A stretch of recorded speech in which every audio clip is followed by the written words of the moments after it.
What's up, Mung Maniacs? It's the name of your fans. Shit. Strictly your fans. Well, yours. They're wearing like Mung Bean logos on their... They just stink like mung beans. They got I don't even know what mung beans stinks like, but I'm assuming sick. Mung bean medallions made by Christian. Oh. So they smell like poop. What the hell kind of name for a bean is Mung? I don't care if like some dude named Mung, which if you're named Mung, you should get shot in the face. I don't care if some dude named Mung discovered you and or cultured you into growth. Not call yourself a mung bean, man, as if you had free will. Is it M-U-N-G or M-O-N-G? I think it's M-U-N-G, as there is a U sound. It's not mong beans. It's not a bunch of retards. Mongoloid beans. That smells like poop. It also smells like poop. They're all listening to Cumbia Kings. Shit, yeah, dude. The official bean of Cumbia Kings. Speaking of tards, yeah. We're a couple of them. Look, man, this is a video that we're doing because it's Super Bowl Sunday, and I mean, it's not going to come out on Super Bowl Sunday. Don't get me wrong. Probably come out for next Super Bowl Sunday. Yeah. This is clearly the year 2009. Anyway, I wish I could throw out who won the Super Bowl that year, but I don't know jack shit about football anymore, so there's that. But anyway, it's Super Bowl Sunday. The neighbors are raving lunatics at the moment, mung bean maniacs, if you will. Yeah, it's not good. And what are we doing? We're in this dilapidated cave of geek curiosities, talking about mung beans. So who's the bigger loser? Yeah, man. Us. But clearly us. But anyway, speaking of losers, I'm one, and I know a guy that's not a loser. In fact, he's my boy. He's my cat. He's a pretty cool guy, man. I met this guy on the fly, and we've become pretty good pals. Yeah, dude, dropping mad bars. And yeah, I got them rhyming skills as I stutter. Yeah. Anyway, this guy that I met, man, we hang tough. He's a pretty cool cat, man. Got mad respect for the guy, but for the first time ever, the sheen of his cool armor kind of got a little scuff on it. Damn, homie. Look, I'm gonna be straight up. This guy is I'm gonna call him the Kingpin of collectors. All right, imagine a portly George Clooney sitting on the throne in this cavernous fucking garage full of just cool shit and Lost in Space stuff, which is not cool at all. Definitely not cool. That's him. He lords over it from like where I sit. I'm like underneath. Literally, there's a step up to where he sits on this throne that he spins around, cackling on. It's like King Conan. Yeah. So anyway, this guy lords over his kingdom of toys, and it's pretty cool. I just imagine you holding onto his leg. What am I, Leia? I'm wearing the outfit. Yeah. And then the leg slit comes all the way to the neck. You're just naked, dude. Only your long ass covering your ding. Yeah. I'm just Jabba the Hutt. Anyway. I'm Jabba the Buck because I stink. I visit this cat all the time. The Kingpin, if you will. We're gonna call him the Kingpin. I visit the Kingpin all the time, and we talk shop about figures and personal matters and all that shit. I got to be good friends with this guy, admire the guy, etc. Mm-hmm. But as I said, some of the sheen came off this other day because this guy, look, man, this guy's no joke. Yeah. He's in possession of some high fucking end shit. I'm talking like we're peons. I mean, obviously we're peons. Yeah, clearly. Not in the size territory because clearly behemoths. We're planets. Yeah. But I'm talking, collector-wise, we're peons compared to this guy. He's got the big swinging dicks of toys. Yeah. And I don't mean dildos. I mean, like, that's us. Yeah, dude. He's got, like, big daddy figures. And, but not just that. This guy, above anything else, I would call him a comic collector. Yeah. And he's not one of these dorks that wastes all his money on modern day comics. Yeah. No, this is a guy that has key issues. If you don't know about comics, then key issues are like the most pivotal and important issues in comic history. Coveted, rare, megabucks, if you will. And one of those coveted and rare issues, I won't say it's rare, but it's definitely coveted, and it brings in a high price. Not Amazing Fantasy 15 first appearance of Spider-Man price, but big bucks for peons like us. Yeah. Is Amazing Spider-Man number 129. I might get that wrong, but if I remember correctly, it's 129. First appearance of the Punisher. Oh, the Punisher! You know what I'm saying? As time passes, comics get cheaper the more modern they get. This was the 80s, Yeah. and this It's fetches. got that like yellow cover, right? Yeah, it's got the yellow cover. It fetches like 5 figures in really good condition. Damn, homie. You know what I'm saying? And that's one of his lower end items. He's got like fucking first appearance of Moon Knight. Yeah.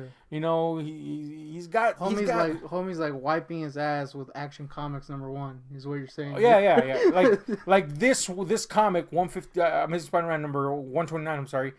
If he so chose, he could use it as sandals. Yeah. Because he's got better comics. But let's make no mistake, he's not gonna do that because he loves the comic. And on top of that, should he ever need to, he can sell that bad boy because he's a businessman. But he could, if he wanted to, use it as sandals. But he doesn't. That's the important part. He it's encased. It's graded 9.8, which is fucking rare. 9.8 on a fucking comic of that. You know how hard it is to get a 9.8 on a comic? Hell yeah, dude. The comics I bought this time are already a 1 grade. Yeah, no shit, man. You breathe on the comic and they're like, yep, it's fucking 2. You open it. 1. Yeah, it's true. And this baby's from the 80s. And it's the Punisher? Yeah, dude. So he's got a 9.8 first appearance of Punisher encased in that CGC fucking jewel case. Hard as rocks. It's no way is it ever going to get below a 9.8. Yeah. And it's right next to his, Web Spider-Man 1, to his Amazing Spider-Man 300, First Appearance of Venom. There was Werewolf by Night number, I forgot the number, First Appearance of Moon Knight. He's got all that shit and more. But this sucker's right up there with him. He loves it. Yeah. He loves punny. He's a mad pun. Yeah, he's a mad punster. Yeah. He's Kevin Smith apparently. But anyway, he loves this thing, man. So this is what happens, man. I go over to this guy's house and I go into his man cave of coolness. You mean his butthole, unfortunately. Oh, gross. No, but I go into the man cave and look, I never told him this. Yeah. But it came out this last go around. As much cool stuff as he has, his organization skills are like caca level. You know what I'm saying? It's just like he just had stuff. Yeah. But there was no Some theme. might say stinky. Yeah. There was no rhyme or reason. So a bunch of cool stuff just thrown into a room. Yeah, it goes into the it's not stinky stuff, but the organization kind of makes you go stinky. So I mean, unless you're into that kind of hunting down for stuff. No, but you see, here's the weird thing. This guy, he's like organized, dude. He's an organized machine. On everything except for he's a robot of organization and just he's a robot. Let's just face it, with hair that looks like kind of like a portly George Clooney. That's it. But anyway, so I was always surprised that the stuff was all kind of like. But then I reasoned that it was because he had so much of it. Yeah. But he sold tons of it recently and kept the core stuff, and it was still messy. So I was like, that's interesting. Anyway, it came up that maybe this thing should be switched around a little bit, and I was like, yep, it should. And he was like, oh, what are you trying to say there, bud? And I'm like, organization kind of stinks. Let's fix it. So he gives me carte blanche to fix whatever. If you came in here and told me, can I arrange your stuff? First of all, I'd tell you, go arrange your fucking hovel first, because you're not touching the shit. But let's say you did arrange stuff well, I'd still tell you, go fucking arrange your face with your own fist, because, you don't just give somebody carte blanche to fuck with your shit, even if they have good intentions. I think as a collector, you instantly take offense. Yeah, exactly. As a collector, but he did, dude. Like, homie, he gave me that. He gave me that carte blanche to do whatever I needed to do to make the collection look badass. And I said, all right. So he has this big display case, two big display cases, where he puts his baths. If you don't know what that is, because you're not a toy collector, baths are Build-A-Figures, and they're usually very expensive figures, big, monstrous things that you have to buy a bunch of figures to put together this one big thing. He has all the greats, Fing Fang Foom, etc. Yeah, he has it, dude. Bing. He has all the greats, and he just has them stuffed in there, Yeah. So that was the first order of business, and I got to organize that thing. And this display case that he has these huge stickers on it, and I was like, why don't we take these stickers off so we actually see, not all over the case, but on the bottom, so we could put some here and actually see them. And he's like, you think you could take the sticker off? Sure I can. It's a sticker, right? Shit. Of course, dude. we all know that stickers suck. Yeah, homie, it's like famous last words. Dude, I went in to peel that sticker off, and it was like, oh, I don't know, peeling skin off of somebody, because it was impossible. It was actually buckling the fucking case. I was like, what is this? What is this made of, man? Anyway, the paste of the gods, apparently, is what it's made of, because once I finally got this thing off, I had to use wrenches and shit, you know, fucking flamethrowers almost. Yeah. I Use the Spaceballs flamethrower. Yeah, it was Spaceballs brand, obviously. I mean, That's probably a problem. so anyway, I finally take this piece of shit off, and there's a huge adhesive smudge on there now. Half of it came off well, but the other half, it just left, you know, it's stanky little adhesive residue. Boom. I go to take it off, make it worse. Yeah. Every wipe just adds lint to it. By the end, it's homie. just white. It's not good. So I fucked it up already, right? Yeah. Not good. So I go to clean that bad boy again with 1,000 chemicals. Nothing is doing anything. It's only making it whiter. He finally sees this and he's like, dude, Homie. this is not good. This is how it starts. So he actually found a way to resolve it with a clear coat spray can. He clear coated it and it's visible now. It's still there, but you could see through It it. doesn't make sense. So after I fucked that up, I was like, man, There's a thing I did. I started and I already fucked up. And I got a whole garage to go. Here's the thing. In this case, mixed in with these baths, he had that Amazing Spider-Man 159. I'm sorry, 129. Yeah. Displayed in the middle of them. That doesn't make sense. Why is it with the baths? Yeah, homie. So I took that out and handed it to him, and he put it to the side. So I'm fixing all these baths and whatever. As the night passes, we're fixing the fucking garage. You know, somewhere along the line, he regrets giving me carte blanche because he gave me a space where I could put stuff that he should just sell. And let me tell you, I stuffed the shit out of that space because there was a bunch of stuff that I was like, dude, this is caca. Just sell it. Lost in Space?